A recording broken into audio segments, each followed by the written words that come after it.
باپ نے کہا بیٹا شریفوں کی بیٹیاں شادی کا جوڑا پہن کے نکلتی ہے تو شوہر کے گھر سے پھر وہ کفن پہن کے نکلتی ہے. ہمارے یہاں شادی کے بعد واپسی کا کوئی تصور نہیں ہے. اور یہی میں آج کے ماں باپ سے بھی کہنا چاہتا ہوں, اپنی بیٹیوں کو شے دے کے بگاڑو مت کہ ہم پال لیں گے. ارے تو اپنی بیٹی کو سونے کے گولڈ کے پلنگ پہ سلا سکتا ہے, لیکن جو شوہر دے سکتا ہے کیا وہ تو دے سکتا ہے؟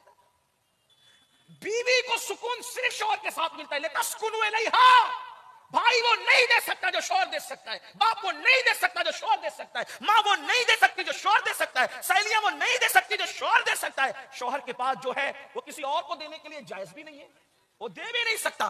اس لیے قوم کی بیٹیوں سے کہتا ہوں, اگر اللہ نہ کرے زندگی میں کوئی ظالم شوہر مل جائے, نباہ کر لو نباہ, کیونکہ ہمارے نبی نے فرمایا جو اپنے شوہر کے ظلم پہ صبر کر کے نباہ کرے گی, ایسی عورت کو اللہ حضرت آسیہ اور مریم کا ثواب عطا فرمائے.